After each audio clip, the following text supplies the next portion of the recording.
Shalom Aleichem. Bapak Yahweh memberkati saudara sekalian. Malam hari ini saya akan menyampaikan satu materi, saudara-saudara, yang saya beri tema, ujilah segala sesuatu. Namun sebelumnya saya akan membacakan sebuah kesaksian dari Bapak Alfedro, Pangkalan Bun, Kalimantan Tengah. Saya akan bacakan demikian bunyinya. Shalom Papi Lukas, Bapak Yahweh memberkati. Amin. Saya ingin bersaksi, sekitar sebulan yang lalu, saya bersama keluarga di sekitar tempat kerja saya, kami bersepakat dengan teman-teman dari sebuah camp perusahaan Astra untuk mencari ikan di sebuah sungai di perusahaan Astra tersebut yang bernama Sungai Jampau dengan cara tradisional. Setelah deal, kami mulai kegiatan tersebut jam 1 siang WIB. Seiring berjalannya waktu, kami memutuskan untuk pulang. Dan puji Bapak Yahweh, saya dapat beberapa ekor ikan toman cukup besar. Dan ikan lainnya kami pulang karena hari sudah mulai gelap. Setelah mandi dan makan, kami sepakat kembali lagi ke lokasi tadi, tentunya dengan penerangan. Seperti yang kami ketahui, biasanya kalau malam hari ikannya agak jinak dan lebih mudah untuk menombaknya.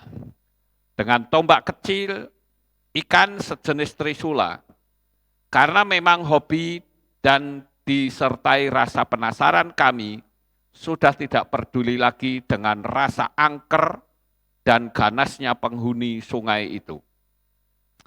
Apalagi sudah merupakan tekad kami meskipun malam hari. Apalagi di seberang kami ikan-ikan pada bermunculan. Saya berenang ke seberang dan berhenti di tengah-tengah sungai yang dalam. Pada sebuah lubuk di mana banyak kayu dan apa saja yang hanyut dari hulu pada nyangkut di situ. Saya membongkar tumpukan kayu dan batang besar yang mengapung dan membiarkannya hanyut agar target terlihat dan pandangan lebih luas. Karena aksi saya tersebut, ikan-ikannya pada kabur dan bermunculan sana-sini sehingga kami semua cukup heboh dan berenang kian kemari dan sudah tidak peduli akan bahaya apapun. Dan sudah tidak ada pertimbangan lagi untuk memikirkan rasa takut. Sekian lama kami di tempat itu, sebagian berenang ke hilir, dan saya juga mengikuti, namun ada beberapa teman yang masih bertahan di tempat itu. Meskipun sudah di daratan untuk memantau situasinya. Namun selang beberapa waktu, teman-teman kami yang masih bertahan di tempat saya berenang dan berdiri di tengah-tengah sungai itu berteriak, Mas, ane boyo. Dan saya terangi ke arah yang dimaksud dengan menggunakan senter kepala. Karena suasana sudah benar-benar gelap dan benar saya kaget. Sepasang mata berwarna merah dengan tubuh yang lumayan besar muncul tepat di tempat saya yang berdiri di tempat tadi. Sedangkan pada waktu itu saya sudah berjarak kira-kira 30 meter dari lokasi itu. Saya terpana berpikir nggak habis-habisnya bagaimana saya yang tadinya di tempat itu tidak menyadari bahwa sesungguhnya disitulah sarang buayanya. Di bawah batang-batang pohon besar yang saya geser, dan buaya itu sudah 3 kali muncul ke permukaan di tempat yang sama. Sampai akhirnya menyelam dan tidak muncul lagi. Pertanyaannya, apakah kebetulan saya dan teman-teman selamat? Mengingat beberapa tahun yang lalu, ada yang meninggal disambar buaya. di sungai yang sama, dan ditambah cerita orang-orang bahwa sering sekali bermunculan buaya di sungai itu, di setiap tempat yang berbeda. Tidak, saudara-saudara, itu bukanlah kebetulan, melainkan memang karena perlindungan tangan kuat, tangan Bapa Yahweh yang Maha Kasih. Seketika itu saya bersyukur dan berkata kepada Tuhan Yesua, terima kasih Bapa, kali ini untuk kesekian kalinya Engkau tunjukkan kasih setiamu. Dan Engkau sungguh baik dan menyelamatkan. Saya jadi ingat nas kitab suci yang setiap pagi kami baca, yaitu di dalam Mazmur 91 ayat 1 sampai 16, terutama terkait hal yang saya alami, yaitu ayat 11 dan 15. Jadi sungguh terbukti kita anak-anak Bapa Yahweh benar-benar dalam lindungannya. Terlebih lagi setelah kita mengenal nama kudusnya. Karena sungguh nyata dan terbukti perlindungannya sampai selamanya. Amin. Dan sampai saat ini semenjak kami keluarga dibaptis pembaharuan secara streaming oleh Papi Lukas tanggal 23 Mei 2022, yang kami rasakan adalah kami selalu merasakan seperti baru mengenal Bapa Yahweh, dan itu sangat mengagumkan luar biasa. Terima kasih Papi Lukas atas dibacakannya kesaksian ini. Saya sudah lama ingin mengetiknya dan mengirimkannya, tetapi saya merasa tidak ada salahnya kesaksian ini karena segala sesuatu bukanlah kebetulan. Diberkatilah pelayanan Bapak dan keluarganya, juga diberkatilah semua jemaat Kehilat Alef Tau Magelang, dan semua subscriber Bapak Yahweh memberkati, dan Maranatha, amin, Ken Yehi Rodson. Nah, itulah kesaksiannya yang sangat luar biasa, saudara. Karena suasana pada waktu itu malam hari. Ya, dan kalau disambar buaya juga nggak akan ada yang tahu. Karena suasana gelap. Tapi Bapa Yahweh memberikan perlindungan kepada anak-anaknya. Haleluya.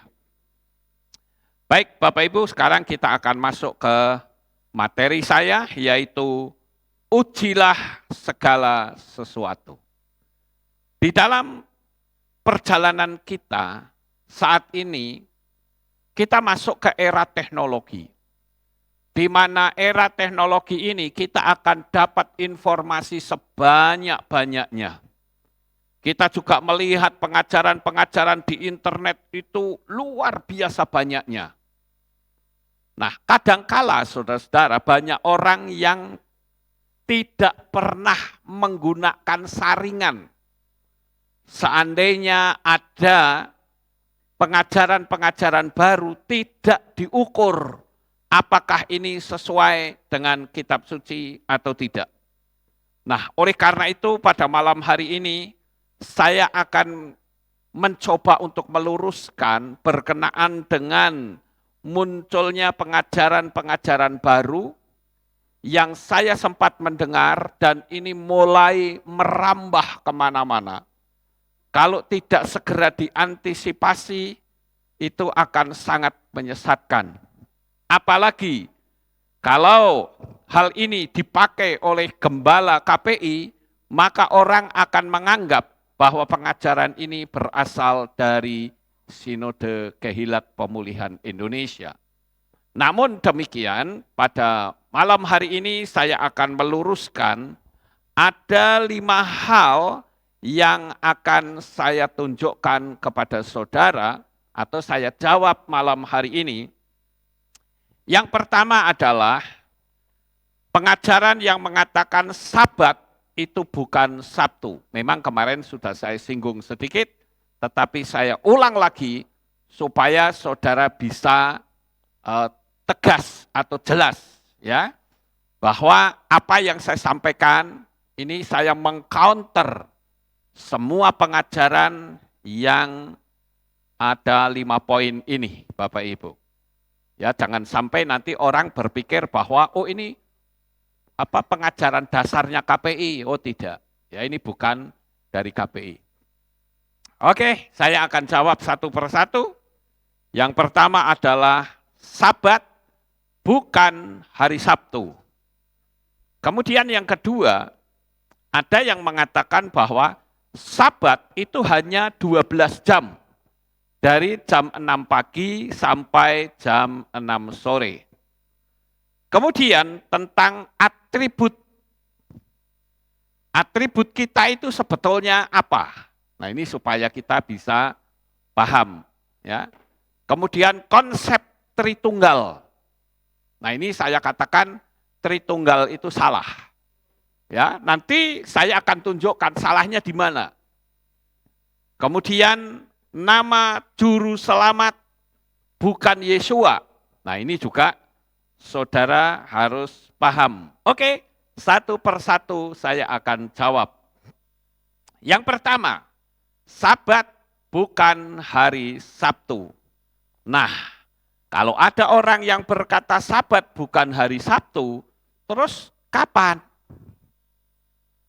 Ada yang mengatakan bahwa menurut New Moon Calendar, Sabatnya bukan hari Sabtu. Lah kalau bukan hari Sabtu terus hari apa? Kok nggak ditunjukkan? Nah sekarang jawaban saya adalah Sabat itu adalah dimulai pada hari Jumat jam 6 sore sampai Sabtu jam 6 sore. Itu Sabat, saudara. Bahkan kalau kita melihat kata Sabat itu adalah hari ketujuh. Nah sekarang saudara lihat tabel itu dari atas, ya, itu Sunday. Sunday itu bahasa Ibraninya Yom Rishon. Ya, hari Minggu. Senin, Sheni. Ya, Selasa, Selisi.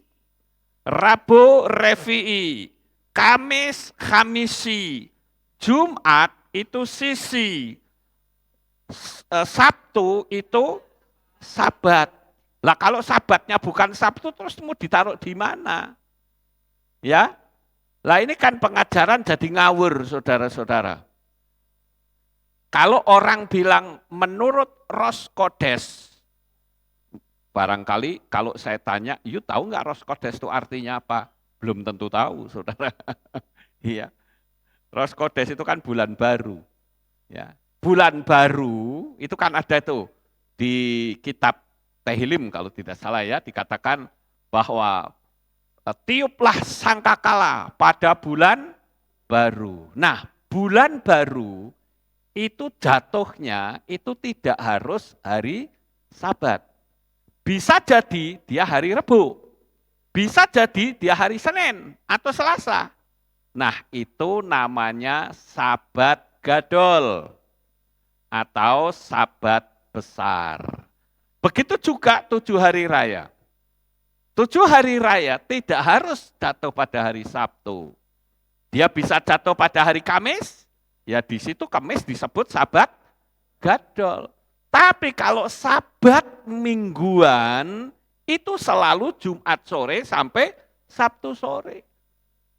Dan Sabat itu tidak pernah diganti. Bahkan sampai ada perayaan Tis'a B'Av yang belum lama ini kita rayakan. Kalau dia jatuh pada hari Sabat, pas tanggal 9-nya itu Sabat, maka perayaan Tis'a B'Av digeser pada tanggal 10.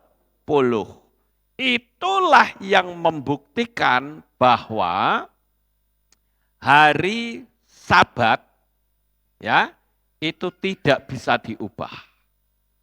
Makanya seperti kemarin saya mendengar dari salah satu konten Facebook, namanya siapa lupa saya. Ada yang tahu tuh yang wantik-wantik siapa tuh ya? Tahu nggak? Ada yang tahu? Apa? Elias Wantik. Ya, ini saya lihat ada satu nama di Facebook, Elias Wantik. Dia katakan bahwa Sabat hari Sabtu itu sabat palsu. Dan bahkan dikatakan sabatnya Gregorian. Mana ada orang Gregorian nggak kenal sabat. Ya, sabat itu miliknya orang Ibrani. Kok bisa berkata sabat itu sabatnya Gregorian karena Sabtu? Nah itu kan ngawur. Tidak ada dasar sama sekali. Jadi inilah jawaban saya kalau ada yang berkata sabat itu bukan hari Sabtu. Itu jelas salah. Sampai di sini paham Bapak Ibu? Oke, lanjut. Yang kedua, sabat itu 12 jam dari jam 6 pagi sampai jam 6 sore. Nah, ini juga tidak tepat. Tidak pernah ada dalam kitab suci. Sekali lagi, tidak pernah ada dalam kitab suci pergantian hari itu jam 6 pagi. Tidak pernah ada. Pergantian hari itu bukan jam 6 pagi tetapi jam 6 sore saat matahari terbenam. Ya Bapak Ibu, jadi ini harus saya jelaskan. Sekali lagi, tidak pernah ada pergantian waktu pada jam 6 pagi. Jadi kalau begitu pengajaran yang mengatakan sabat itu 12 jam dari 6 pagi sampai 6 sore itu benar atau salah? Salah.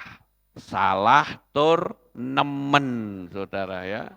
Salah tur nemen. Ini ngarang-ngarang sendiri ini.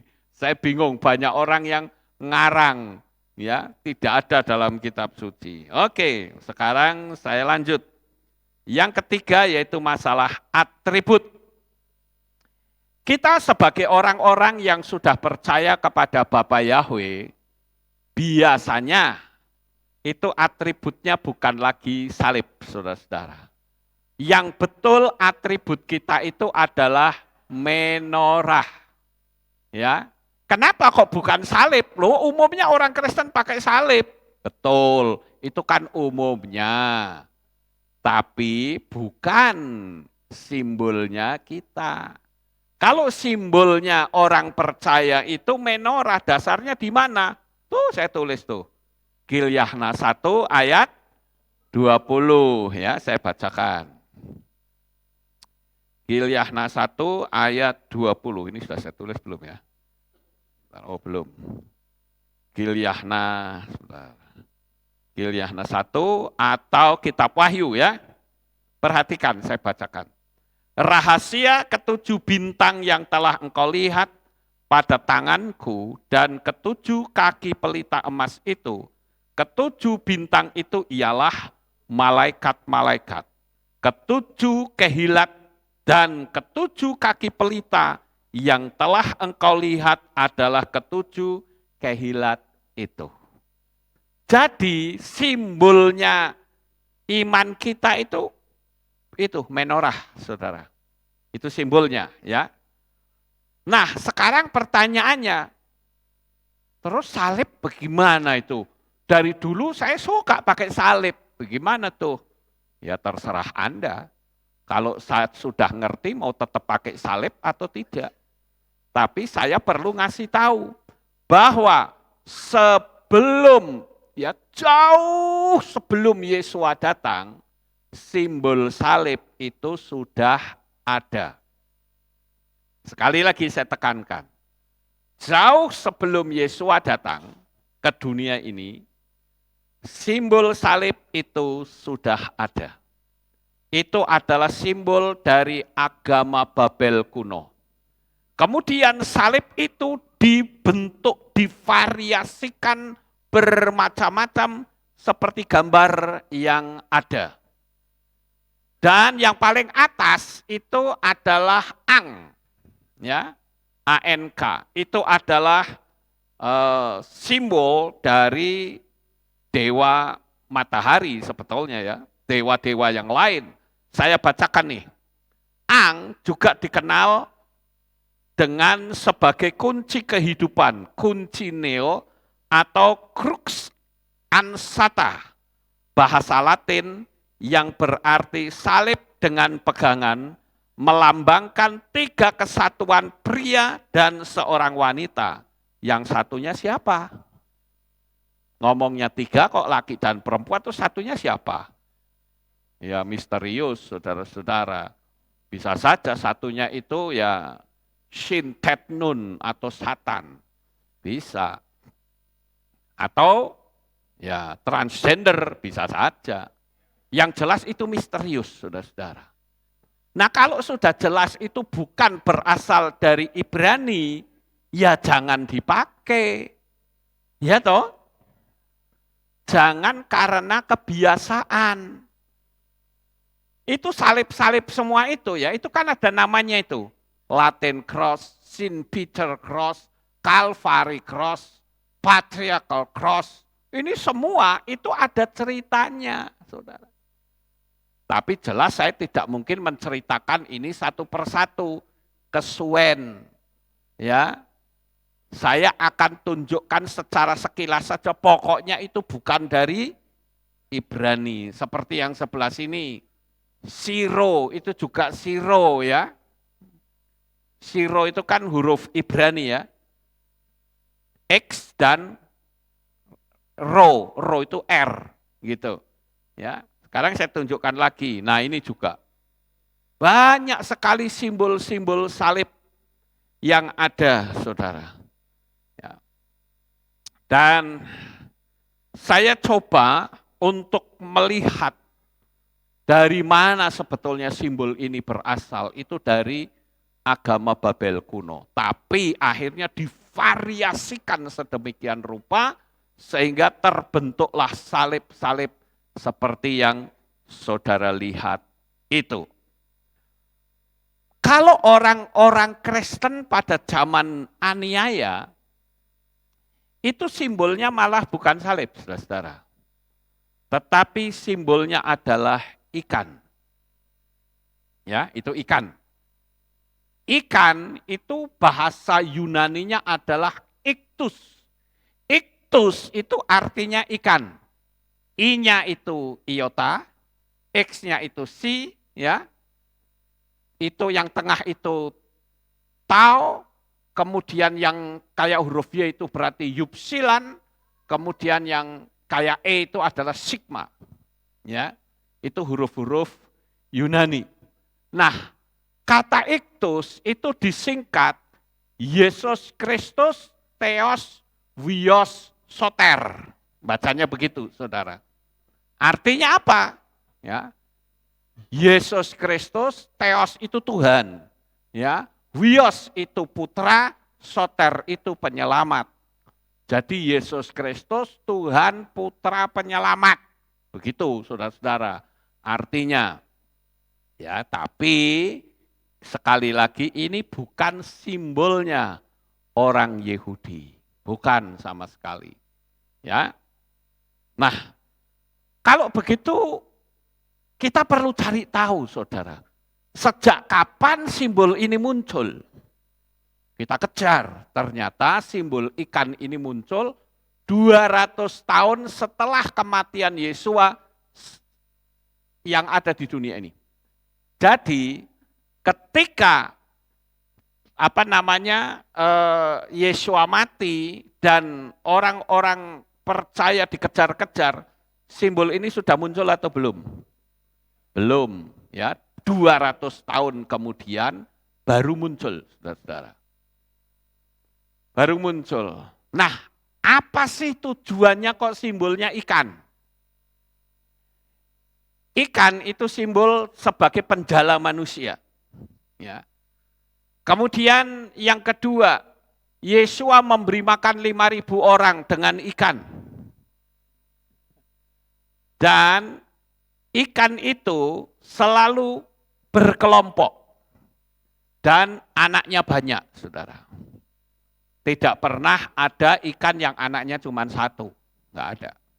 Ikan itu pasti anaknya 1.000. Ya, ada yang 2.000, macam-macam, banyak sekali tergantung telurnya ada berapa. Ada yang 100, ada yang 200. Ya, kalau sampai gembung gitu ya bisa 1.000 ada. Ya. Nah, Itu kesatuan dalam kehidupan solidaritas. Simbol ikan artinya berani melawan arus dan tidak terkontaminasi. Misalnya ikan di laut itu tubuhnya tidak asin, saudara. Kalau saudara beset gitu dimakan nggak asin. Makanya perlu dikasih garam, diasinkan. Itu bukti karena tubuh ikan itu tidak asin. Tapi kalau ikannya mati, ya asin, saudara. Terkontaminasi dari luar. Nah, itu adalah simbol dari iktus. Sementara simbol salib itu sebetulnya adalah simbol kutuk. Rabi Saul atau Rasul Paulus mengatakan, terkutuklah orang yang tergantung di atas kayu salib. Nah, berbicara tentang salib, Bapak Ibu, kita harus melihat ya tentang salib ini. Saudara pernah dengar nggak ya ada lagu yang kata-katanya begini, karena salibmu ku hidup. Pernah dengar? Ya kalau nggak pernah ya kebangetan. Nah ini saya baru nyanyi kok. Berarti saudara dengar kan? Iya. Karena salibmu ku hidup. Emang yang bikin kita hidup salib Yesua? Tidak. Yang bikin saya hidup itu adalah kasihnya Yesua. Ya, terus waktu dulu kita perjamuan kudus, ya toh? Kita kan dulu perjamuan kudus tiap bulan ya. Nah, tiap bulan mesti perjamuan kudus. Ya, doktrin gereja lama lah. Ya, karena saya belum menyelidiki. Tapi setelah saya selidiki ternyata perjamuan kudus itu bukan tiap bulan. Apalagi setiap hari. Enggak pernah ada, saudara. Kalau perjamuan kudus kan selalu. Nyanyinya apa? Salibnya, salibnya, selama mulia, dosaku diampuni oleh darah Yesus. Kan gitu. Kan gitu ya saudara. Dulu kan gitu toh? Iya. Sekarang yang jadi pertanyaan, yang mulia itu salib atau Yesua? Salib itu kan hanya alat, saudara. Alat eksekusi. Tapi seolah-olah salib itu memiliki power yang luar biasa. Bahkan sampai setan pun mempergunakan power ini untuk mengelabui manusia. Pernah saudara nonton film Dracula? Saya senang nonton film Dracula dulu, saudara. Itu bintang favoritnya adalah Christopher Lee. Wow, itu kalau jadi Dracula keren, saudara. Begitu mau gigit lehernya perempuan, dia lihat ada salib langsung, lari dia. Wih, salib ini dahsyat ini. Akhirnya orang mengagungkan salib. Lah ini kan penyimpangan halus-halusan, saudara. Betul enggak? Menyimpang secara halus-halusan. Apakah betul salib itu bikin setan takut? Kalau betul, saya anjurkan bikin rumah bentuknya salib semua. Loh betul enggak? Setan pasti enggak akan berani. Begitu mau datang, salib, minggir. Enggak begitu. Setan tidak pernah takut dengan salib. Tapi setan takut karena nama Yeshua HaMashiach. Oleh kuasa darahnya yang ajaib. Haleluya. Ya, jadi ini harus diluruskan, saudara. Saya paling suka meluruskan, terserah orang suka atau tidak, masa bodoh. Ya. Ada lagi lagu, di bawah kepak sayapmu Kau bawaku terbang tinggi, melintasi langit biru, bagaikan Raja Wali. Wow, bagai Raja Wali. Saya hentikan di sini. Di bawah kepak sayapmu kau bawaku terbang tinggi. Dikempit saudara. Kempit terus terbang. Pertanyaannya, masuk logika apa tidak? Lah kok dinyanyikan?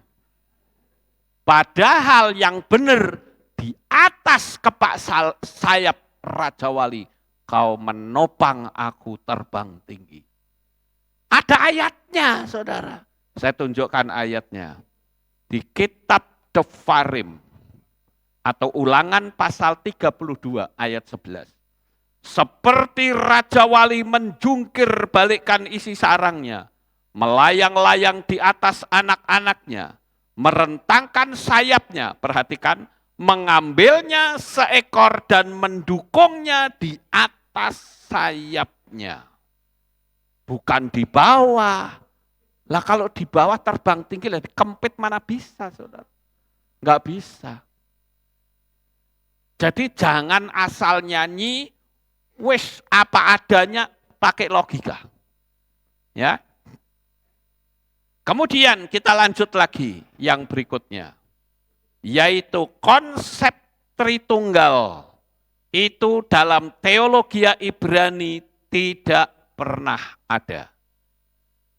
Sekali lagi, konsep Tritunggal dalam teologi Ibrani tidak pernah ada. Itu adalah buatannya Tertullianus yang hidup tahun 155 sampai 240 Masehi. Ini adalah doktrin resmi dari Katolik, mulai dikembangkan dalam dunia Kristen secara resmi di Konsili Nikea tahun 325 Masehi. Dan di konsili itulah terjadi sesuatu pergolakan yang luar biasa. Saya menyebut dengan istilah replacement theology atau teologia pengganti. Teologia pengganti itu enggak sesuai dengan aslinya, diganti. Misalnya, orang melakukan perjamuan kudus, itu kan harusnya kan pada waktu hari raya roti tidak beragi. Enggak pakai anggur, tapi pakai Fanta. Ya. Ada lagi rotinya pakai roti tawar, itu roti beragi loh. Dan itu salah. Lah kalau salah terus gimana Pak? Ya gampang sih. Beli saja anggur di pasar. Diperes sendiri, airnya digunakan, kan gampang saudara. Kalau kangelan, sekarang kan online banyak. Pesen saja anggur perjamuan dari Israel secara online. Rotinya bikin sendiri. Ya. Loh tapi istri saya nggak bisa bikin, suruh orang lain bikin. Apakah jemaat atau apa diajari? Kalau pengen lihat cara bikinnya seperti apa, masuk ke channel Kehilat Aleftau atau Lukas Sutrisno. Di situ ada cara bikin roti perjamuan.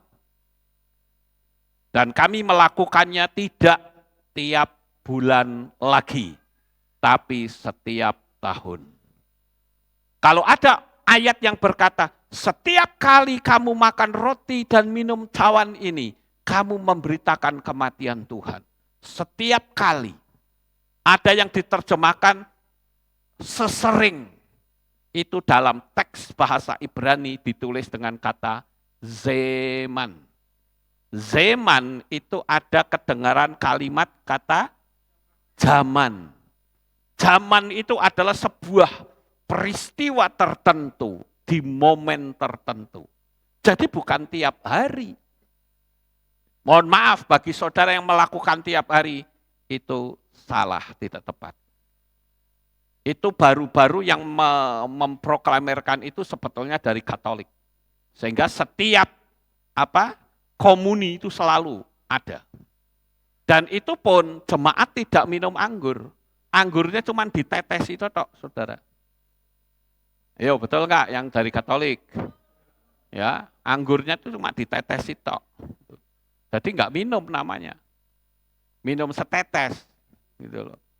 Kita harus kembali ke kitab suci, Saudara. Dulu kita nggak ngerti. Ada yang pakai anggur Malaga. Itu anggur fermentasi. Ya.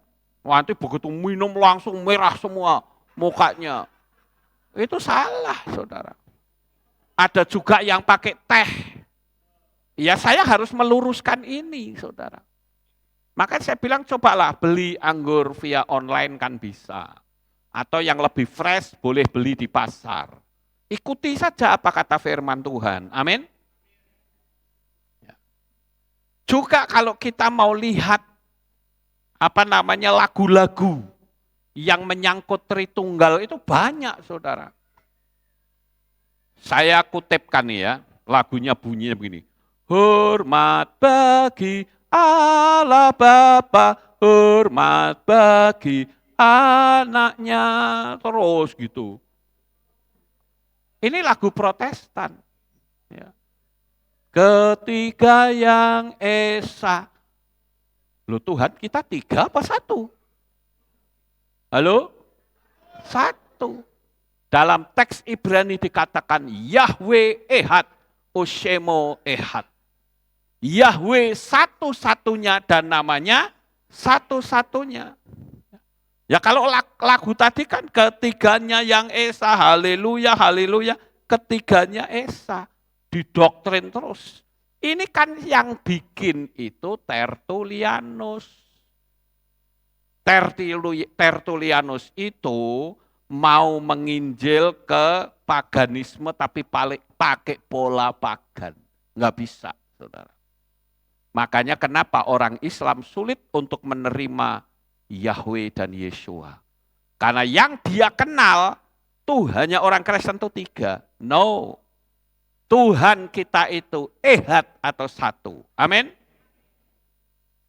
Terus ada lagi tuh lagu yang seharusnya sudah tidak boleh dinyanyikan. Di sini sudah tidak ada ya.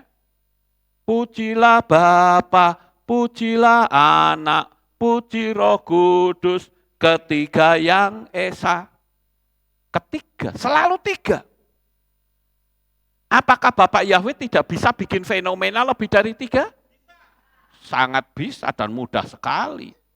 Makanya ini saya luruskan, Saudara. Uji pakai firman. Ayo sekarang kita ambil contoh. Kalau kita lihat orang Kristen maupun Katolik, kalau berdoa tangannya bagaimana ayo? Tutup. Ada nggak di ayat kitab suci kita? Katupkanlah tanganmu pada waktu berdoa. Kalau sampai ketemu saya berani bayar. 1 ayat 1 juta rupiah. Saudara ketemu 2 ayat tak bayar 2 juta. Dan saya akan berhenti untuk ngajarin doa harus tangannya menengadah. Tolong tunjukkan kalau ada.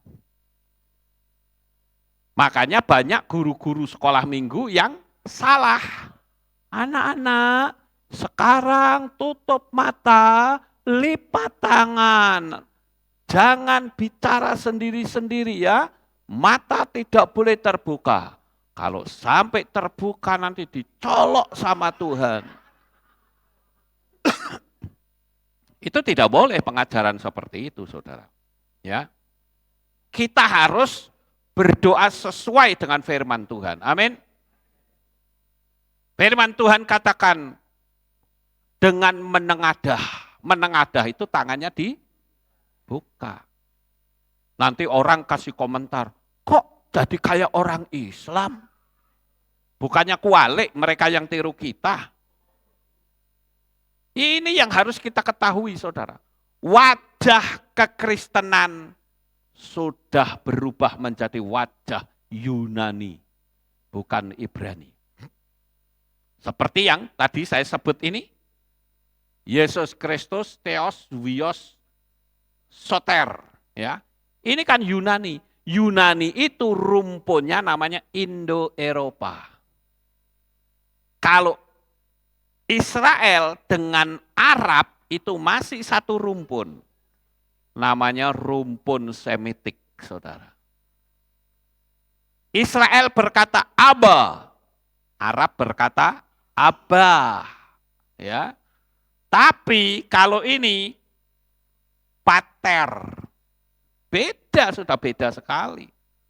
Jangankan kok ini, orang Indonesia sama Malaysia saja beda. Ya. Indonesia dengan Malaysia itu masih satu rumpun. Itu aja beda. Saya kadang kalau bincang-bincang sama orang Malaysia, saya kadang suka bingung, saudara. Dia ngomong kereta. Lah kereta di sini kan kereta kuda. Ya kalau di sana mobil. Di sini WC, di sana tandas. Di sini HP, di sana bimbit. Nah, kan bingungi, saudara. Tapi ya sudah begitulah namanya juga ya bahasa. Nah, sekarang saya akan tunjukkan jumlah Tuhan. Ini adalah materi saya yang sudah saya upload, judulnya Jumlah Tuhan. Itu menolak doktrin Tritunggal karangan Tertullianus.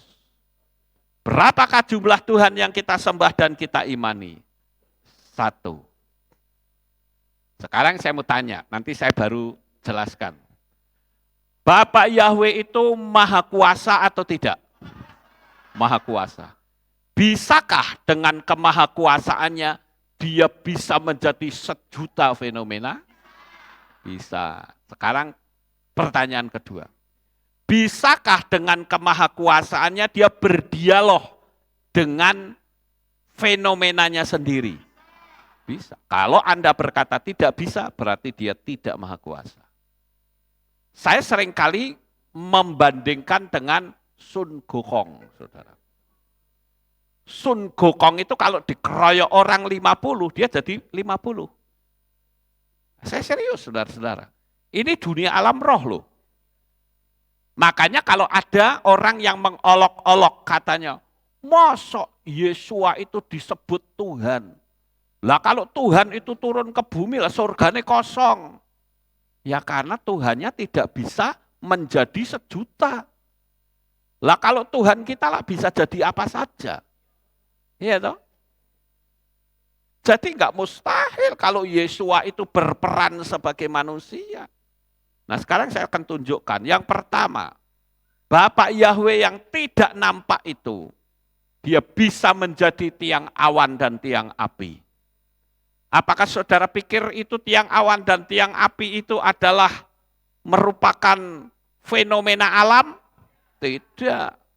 Kalau fenomena alam 1 jam wis bubar, saudara.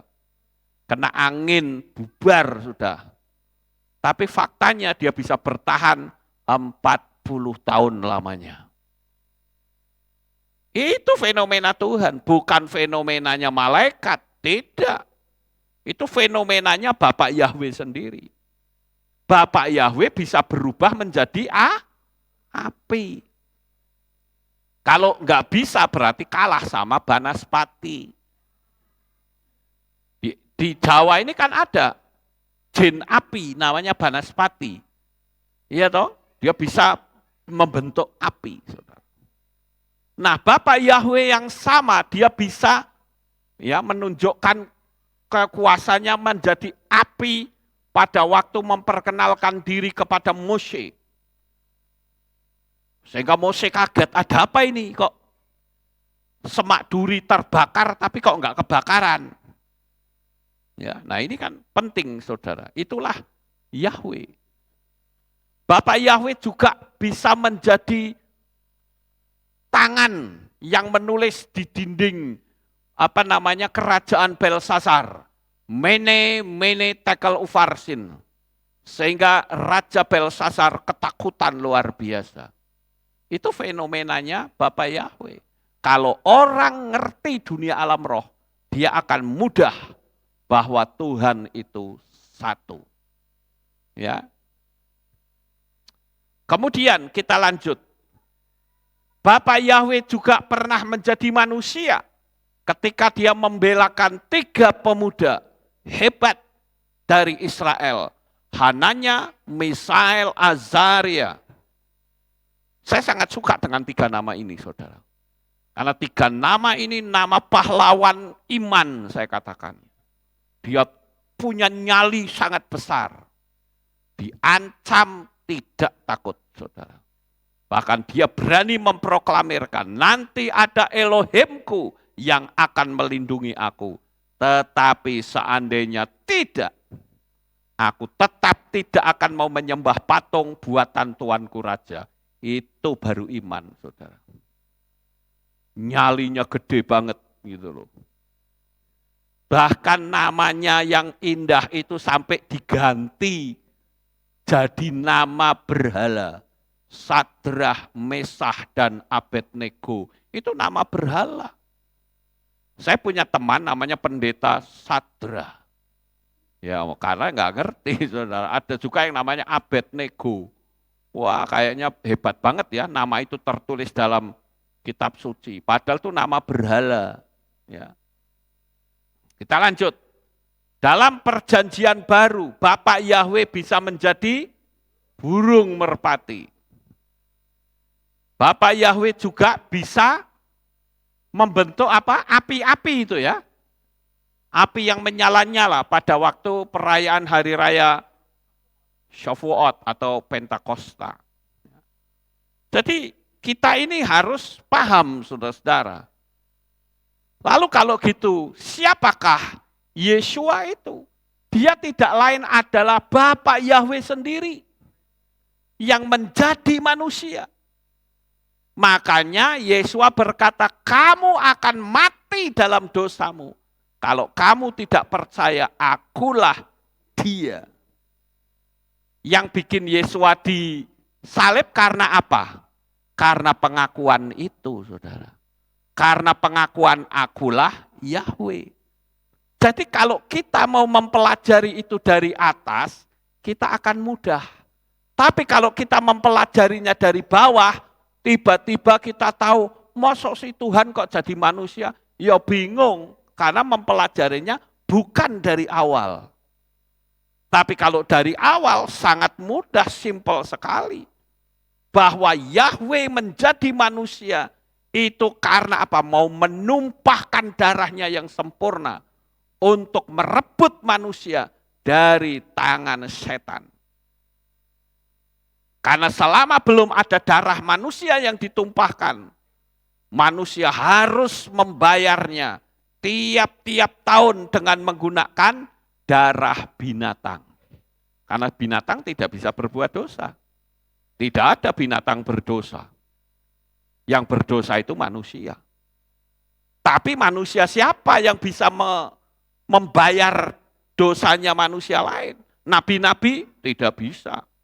Karena nabi keturunan manusia yang sudah berdosa. Sedangkan tuntutannya adalah manusia yang sempurna. Tidak ada manusia yang sempurna di dunia ini kecuali Sang Pencipta itu sendiri. Maka jalan satu-satunya adalah Sang Pencipta itu turun ke dalam dunia ini dalam wujud manusia. Gampang sebetulnya teologi ini, saudara. Cuman pada waktu turun ke dunia ini, namanya bisa macam-macam. Disebut utusan, boleh. Disebut firman yang jadi manusia, boleh. Tapi wujudnya adalah Yahweh yang menjadi manusia. Jadi jangan berputar-putar dibikin susah dewe. Masalah dafar Elohim yang jadi manusia, ribut. Itu hanya istilah saja. Prinsipnya tetap sama. Itu adalah Yahweh sendiri yang turun menjadi manusia. Mau dibikin nama apa? Silahkan. Mau dibikin nama putra Elohim boleh. Mau dibikin utusan juga boleh. Mau dibikin nama apa saja boleh. Tapi yang jelas sosoknya itu adalah Yahweh yang menjadi manusia. Gampang sekali, saudara. Nah, di sini kita sering melihat adanya kekeliruan-kekeliruan karena tidak berkiblat ke Ibrani. Lihat ini. Ini ada buku yang ditarik nih. Kemendikbud tarik buku yang keliru soal Trinitas Katolik Kristen Protestan. Ini ditarik, ini coba bayangin saudara. Kenapa? Karena dia bikin konsep yang salah. Konsep salahnya di mana? Nah ini. Berikut ini kalimat yang salah dalam buku tersebut.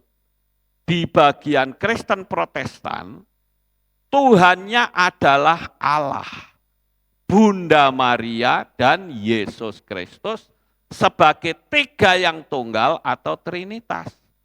Di bagian Katolik, Tuhannya sama dengan Kristen Protestan, yakni Trinitas Allah, Bunda Maria, dan Yesus Kristus. Cuitan tersebut ramai menjadi perbincangan. Kemendikbud dinilai lalai dalam proses editing buku karena keliru dalam menjelaskan soal Trinitas. Apa penjelasan Kemendikbud? Baca halaman berikutnya. Nah, saya katakan bahwa kalau di sini dikatakan ada Allah, ada Bunda Maria, ada Yesus, itu sebuah teologi karangan manusia. Ya. Saya ambil contoh ini.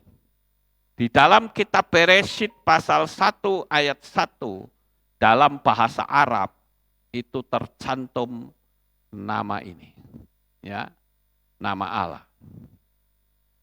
Dan kalau saudara lihat Bereshit 1 ayat 1 dalam teks bahasa Arab seperti itu, kemudian dibalik, dipisahkan, maka akan terbentuk 3 huruf Ibrani yang mirip, bukan itu? Ya. Shin, Tet, Nun. Ya. Dan ini tidak pernah, makanya kita tidak pernah memakai kata iblis, karena iblis itu bahasa Arab dan itu konsepnya beda, saudara. Iblis itu adalah makhluk yang dibuat dari api.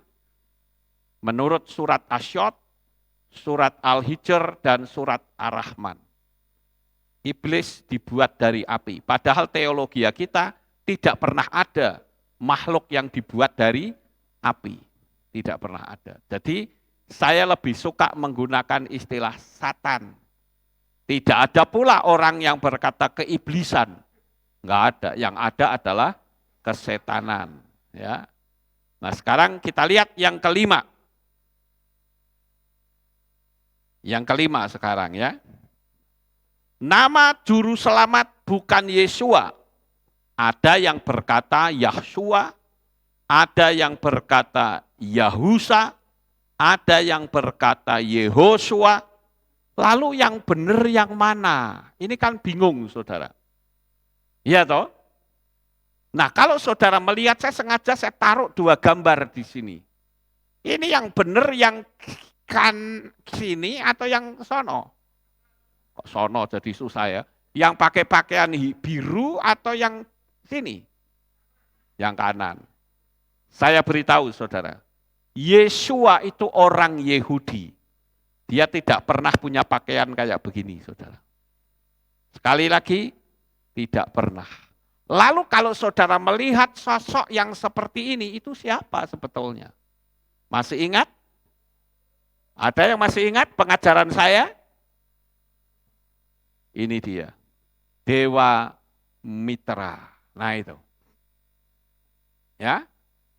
Perjanjian baru diperkirakan hanya mitos dari Dewa Mitra. Nah di sini itu saya kupas tentang pendapat dari seorang doktor. Itu saya counter habis, saudara. Kenapa? Karena di situ mengatakan tentang Dewa Mitra. Saya katakan Dewa Mitra dan Yesua beda. Sekalipun ada kisah-kisah yang mirip. Dewa Mitra memanggul domba. Dewa Mitra pakainya pakaian yang kayak tadi. Nah ini. Tapi Yesua orang Yahudi nggak pernah pakai pakaian kayak begitu, saudara. Pakaian Yesua itu ya seperti yang saya pakai. Pakai talit, pakai kepa.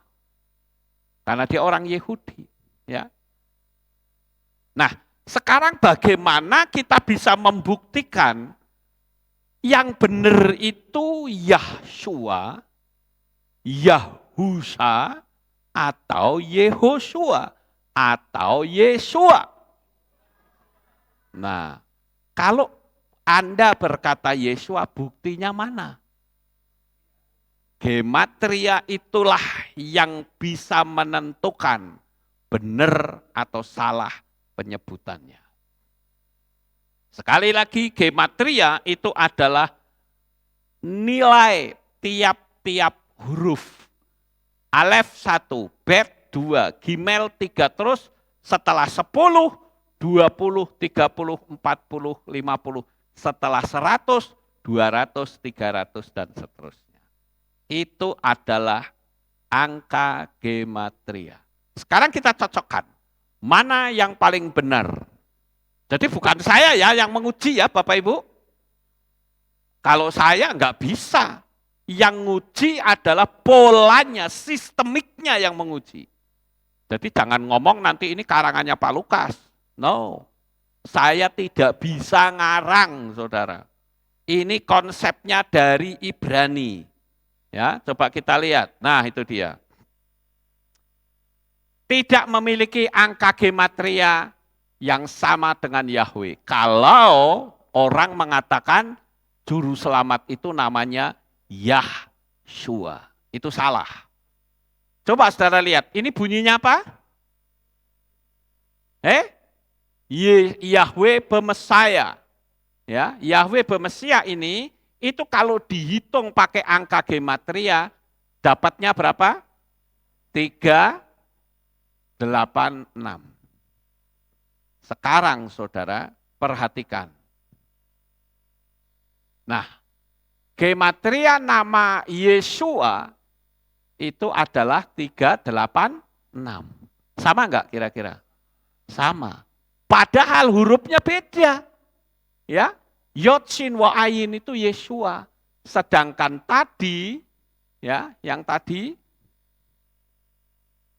Yesua, Mesias. Yesua itu Mesias. Kan beda, betul enggak? Ada kata Mesias, Mesias. Tapi kenapa nilainya bisa sama? 386. Kemudian di sana, Sem Elohe. Sem Elohe itu artinya nama Tuhan. Jadi nama Tuhannya siapa yang jumlahnya sama? Yesua. Kira-kira sampai di sini ngerti enggak? Ya. Yahweh in Mesia atau Yahweh di dalam Mesias jumlahnya sama 386. Apakah ini suatu kebetulan? Tidak. Saya bersyukur karena di huruf Ibrani itu ada angka gematria. Sehingga kita bisa ngerti dengan jelas apakah Yesua juru selamat itu, apakah Yahshua, apakah Yahoshua. Nah, kita harus diuji pakai ini, baru ketahuan yang benar yang mana. Makanya saya katakan Yesua itu siapa? Ya Yahweh sendiri. Nilainya sama, saudara. Kita lihat yang berikutnya, itu dia. Yod, Shin, Wa, Ayin, Yesua, bacanya, ya Yesua ya, 386 ya. 3 plus 8 plus 6 sama dengan 17. Kalau dijadikan satu digit, jadi angka 8. Nah, angka 8 itu adalah huruf Het. Het itu artinya kayai. Artinya hidup kekal. Jadi kalau saudara percaya kepada Yesua, saudara akan mendapatkan hidup yang kekal. Yahweh juga jumlahnya 8. Karena Yod He Wah ini jumlahnya 26. 2 plus 6 sama dengan 8. Sama juga hai atau kehidupan. Apakah ini suatu kebetulan? Tidak, saudara. Jadi kita di dalam mengikut Yesua harus paham. Nah, sekarang kita lihat yang berikutnya. Nah, ini. Ini ya. Ini kan tadi sudah ya, jumlahnya 8 ya. Sekarang yang sebelah sini. Ini bunyinya apa? Ruach HaKodes. Yang bawah, Ruach Yahweh Elohim. Ruach HaKodes itu artinya Roh Kudus. Sedangkan di bawah, Ruach Yahweh Elohim artinya Roh Tuhan Yahweh. Jumlahnya berapa? 8. Sama, saudara. Jadi kalau orang berkata Yahshua, pasti nggak akan jumlahnya 8. Nggak akan. Saya tunjukkan. Ya, ini kan Sem Elohai, ya, nama Tuhan. Tadi sudah. Nah sekarang kita lihat. Yang atas Yahweh jumlahnya 8. Yesua jumlahnya 8. Lah kalau ini Yahusa atau Yehoshua jumlahnya 4. Yahshua jumlahnya 4. Enggak cocok, saudara-saudara. Jangan bilang cocok mologi, memang ini kudu cocok, saudara-saudara. Sampai di sini paham enggak? Yahshua. Nah ini kalau ngomong Yahshua itu huruf jujurnya ya begini, ini jujur. Yod, he, waw, sin, ayin. Karena sin, waw, ayin itu membacanya Shua. Jadi Yod, he itu dibaca Yah, sin, waw, ayin dibaca Shua. Jadi Yahshua. Tapi nama ini tidak pernah menjadi nama. Kalau dia membentuk sebuah kalimat, Yahshua artinya Yahweh yang menyelamatkan, itu benar. Tapi tidak pernah menjadi nama. Kalau nama selalu Yeshua. Nah, kebanyakan orang yang ngomong Yahshua itu pasti nulisnya pakai ini. Yod, he, waw, sin, ayin. Nah, ini salah. Yod, he itu membacanya Yah, itu betul. Tapi begitu belakangnya dikasih waw, itu jadi Yahu. Ngerti enggak Bapak Ibu? Belakangnya ditambah sin ain menjadi sa. Jadi kalau begitu bacanya Yahusa atau Yehoshua itu bisa. Tapi kalau Yahshua harus di bawah ini. Ngerti enggak? Saya berharap saudara bisa nangkep ini. Enggak terlalu berat ya Bapak Ibu. Jadi jumlahnya enggak cocok dengan nama Yahweh.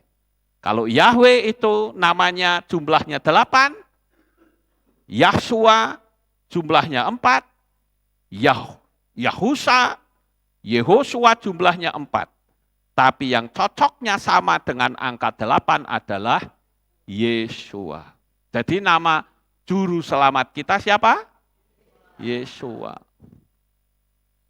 Ya, saya sudah pernah menerangkan secara detail huruf per huruf. Nah, yang berikutnya, Yahshua tidak berkepala 7. Tapi kalau Yeshua kepalanya 7. Ini ya. Yod 1, sin 3, waw 1, ayin 2. Kepalanya 7. Persis seperti kaki Dian, makanya Yeshua berkata, akulah terang dunia. Ngerti enggak Bapak Ibu? Jadi nyambung terus. Gitu. Kita lanjut yang berikutnya. Nah, di dalam konsep interval tidak pernah ditemukan nama Yahshua.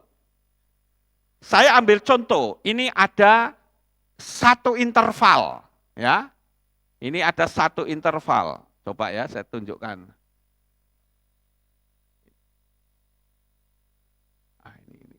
Ini kok gak keluar sini. Nah. Angel. Ya udah, nggak usah lah, ini aja. Ya, ini kan ada kuning tuh, Yod, kemudian apa? Segini, Yod, kemudian mem, ada sin. Kemudian di sini satu, bet, ada wow. Belakang sini ada tau. Terus sananya ayin. Sama kan? Yod, sin, wa, ayin. Satu interval, saudara. Ketemunya Yeshua.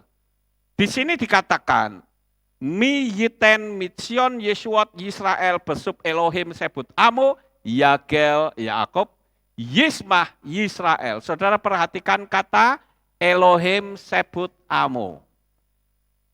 Elohim sebut Amo itu artinya Tuhan memulihkan umat manusia. Lalu Tuhan yang mana yang memulihkan umat manusia kan gitu. Ternyata di kalimat Tuhan memulihkan umat manusia tersembunyi namanya di situ. Yaitu Yeshua. Hebat bukan? Ini bukan karangan manusia loh saudara. Lawong kalimat Tuhan memulihkan umat manusia kok langsung ketemu nama asing yang memulihkan itu. Ini kan buah pikirannya Bapak Yahweh sendiri. Ya, itu interval 1. Nah sekarang interval 20. Itu juga begitu. Ya, terdapat pendapat yang mengatakan bahwa nama Yeshua tidak pernah disebut dalam Tanakh itu karena tidak mengacu pada bahasa Ibrani. Di dalam teks Ibrani itu ada Yesaya 53 ayat 8 sampai 10. Jika digunakan 20 interval akan membentuk juga nama Yeshua. Ini bacanya apa? Yeshua apa saudara? Yeshua Shemi. Yeshua itu namaku. Ketahuan saudara. Tapi setiap interval 20. Hebat bukan? Kalimatnya begitu banyak, tapi setiap kali interval 20, kok bisa ketemu Yeshua Shemi? Dahsyat sekali. Nah sekarang interval 24 huruf. Itu di dalam kitab Zakaria pasal 11 ayat 12. Itu ya setiap 24 huruf. Itu kan ada tuh yang saya kasih merah-merah tuh. Yod, Shin, kemudian Waw, Ayin. Itu tiap 24, 24 ya tadi ya benar ya. Ya 24 huruf. Kok bisa loh ketemu seperti itu? Apakah itu satu kebetulan? Tidak. Jadi kalimat dari Zakaria 11 ayat 13 akan ketemu di situ nama Yeshua. Dahsyat sekali saudara. Nah kemudian di Mazmur 41 ayat 8. Ya itu juga ketemu. Sandi nama Yeshua yang tersembunyi menunjukkan dengan jelas bahwa mereka yang membencinya bersekongkol untuk melawan dia. Tuh. Itu berapa itu? Satu interval juga. Ya. Semua orang yang membenci aku berbisik bersama-sama menentang aku. Mereka bersekongkol melawan aku, orang jahat, orang yang jahat kepadaku. Kan di sini tidak muncul siapa yang dihujat. Iya toh? Tapi dengan interval itu akan ketemu bahwa semua orang yang membenci aku, akunya itu siapa? Yeshua, ketahuan. Kan hebat itu saudara. Hanya pola Ibrani yang bisa ketemu seperti ini saudara. Ya, kalau enggak bisa saudara. Sekarang yang berikutnya. Yahshua bisa menjadi kalimat, tetapi tidak pernah ada nama Yahshua sebagai nama satu kali pun, kecuali kalau bikin kitab sendiri dan gunakan nama ini. Saudara bikin kitab sendiri, ngarang sendiri, tulis sendiri Yahshua, baru bisa. Tapi itu ngawur saudara. Ya. Sekarang yang berikutnya. Apalagi kalau pakai nama Yesus. Ya, ini saya coba nulis ya di Google Translate ya. Saya tulis dari bahasa Inggris ke bahasa Ibrani. Jesus Christ. Ketemunya apa ini? Elohim Adirim. Elohim Adirim itu artinya adalah Tuhannya orang sombong. Itu. Ya. Adir itu artinya meninggikan diri. Loh ini saya ngomong translator loh, ojo salah ke saya. Ya. Itu Elohim Adirim, ya. Lanjut. Nah, yang keempat. Ada hal yang aneh dipaksakan keluar dari kitab suci, yang penting ada yahnya. Immanuel jadi Immanuyah. Haleluya jadi Sibakuyah. Dengan alasan haleluya itu berasal dari Hilal ben Sahar atau Lucifer. Ini kan ngarang, gatok-gatok kayak sak penake dhewe. Ya, enggak boleh cara seperti itu, ya. Jadi saya katakan kita itu harus belajar dengan pola Ibrani. Saya juga menganjurkan kepada orang-orang, khususnya para gembala. Kalau saudara menyaksikan video streaming ini, kalau engkau menggembalakan dan sudah percaya kepada Bapa Yahweh, saudara harus punya lima poin pada waktu saudara ibadah. Yang pertama adalah Shema Yisrael. Itu harus, saudara. Semua ibadah orang Yehudi sampai hari ini tidak pernah meninggalkan Shema Yisrael. Shema Yisrael itu adalah kalimat, kalau orang sono bilang kalimat syahadat. Tidak bisa dihilangkan. Ya, itu Shema Yisrael, unsur pertama. Unsur kedua adalah puji-pujian. Setiap ibadah pasti orang memuji Tuhan. Betul, sudah. Cuman semanya ada enggak?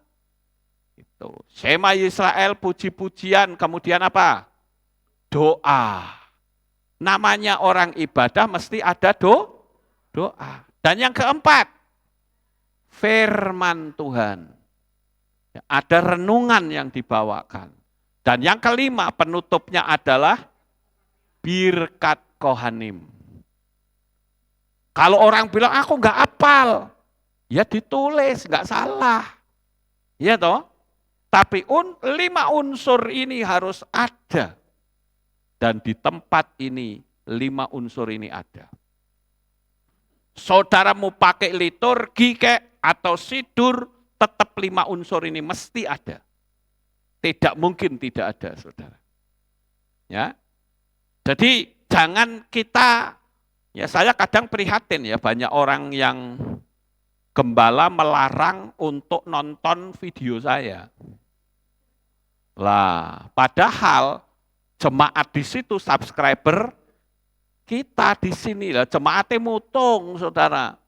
Enggak mau datang lah. Kalau enggak mau datang nanti yang disalahkan saya.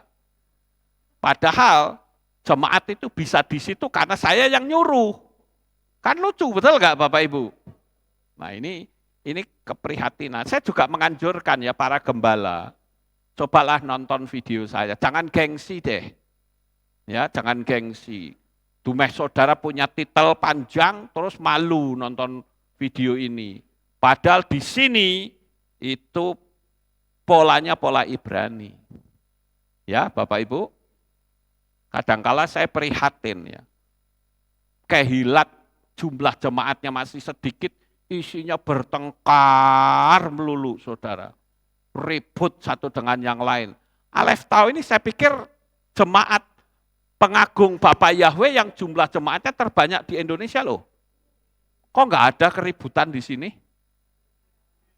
Halo, betul nggak Bapak Ibu? Saya mau tanya, tolong jawab dengan tegas supaya kedengaran di mic saya. Adakah di kehilat kita ini keributan? Oh, dengar kan? Nggak ada. Padahal lebih banyak jemaatnya. Lu jemaat masih sedikit, gontok-gontokan terus. Katanya mau masuk surga. Iya toh? Nah, jadi harus yang benar gitu loh.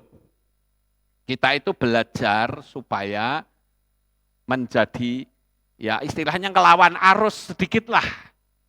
Ya, ngelawan arus. Seperti contoh, saya ngelawan arus juga ketika orang ulang tahun.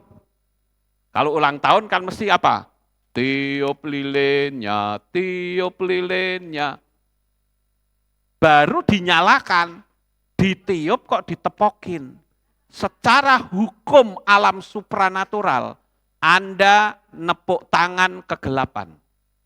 Secara hukum alam roh, betul atau tidak?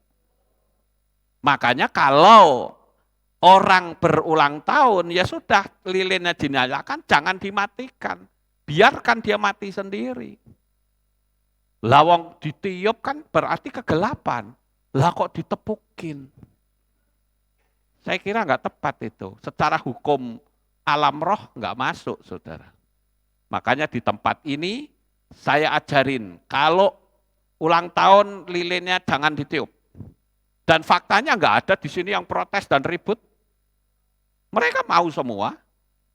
Ya. Kenapa? Karena mereka mau belajar. Jadi malam hari ini saya sudah tunjukkan hal ini.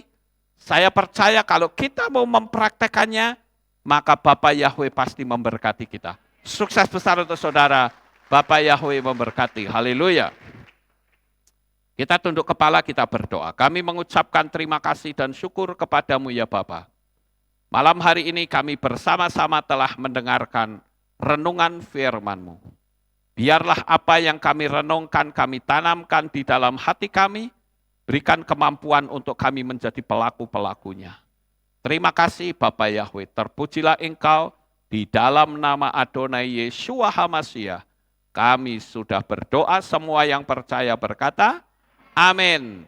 Kita akan dengar pengumuman. Shalom. Berjumpa kembali dalam Aleph Tau Update News. Berikut kami sampaikan pengumuman untuk minggu ini.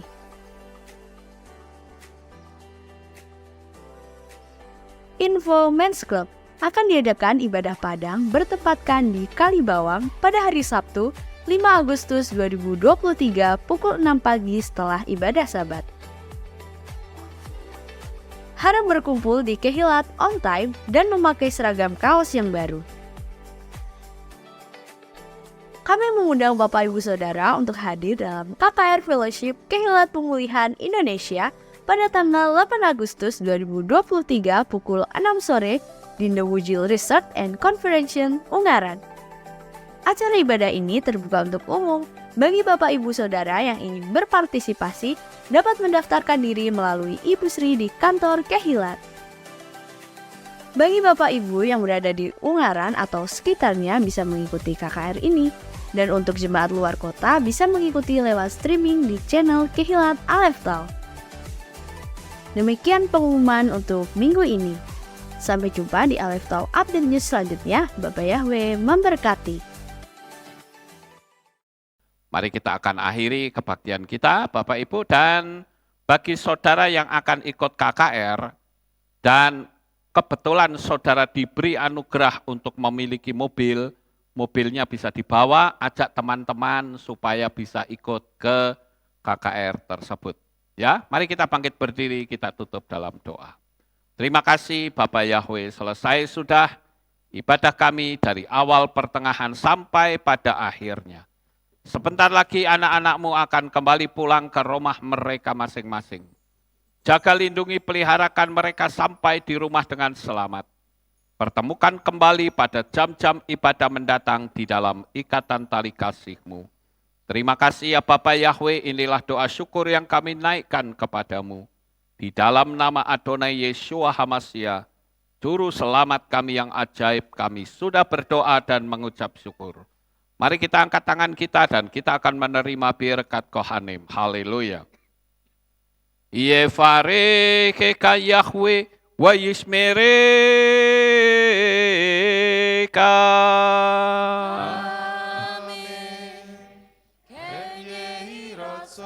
Yair Yahweh panau eleka vichuneka.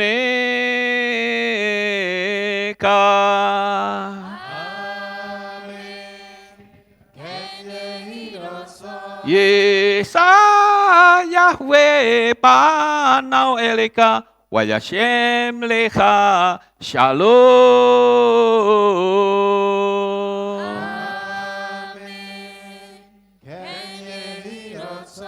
Baruk atapa er ufaruk atapa saleh. Engkau akan diberkati di kota dan kau akan diberkati di ladang. Amin. Baruk peripit neka, ufri atmatka, ufri fahim teka syekar alapeka westerotsoneka. Diberkatilah buah kandunganmu, diberkati hasil bumimu, diberkati hasil ternakmu, anak-anak lembumu dan anak-anak dombamu. Amin. Baruk tan akau misyarteka, diberkatilah bakulmu dan tempat adonanmu. Amin. Baruk ata momoy kau, faruk ata petseteka, dan kau akan diberkati pada waktu kau masuk Dan engkau akan diberkati pada waktu engkau keluar. Amin. Baruk ata Yahweh Elohenu melek haolam. Besem Yeshua Hamasya Waruah HaKodes Kile Olam Faed. Kami sudah berdoa dan mengucap syukur. Haleluya. Amin.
Amin. Selamat pulang, Bapak Yahweh memberkati. Amin. Shalom. Ben Herayafo Eleino.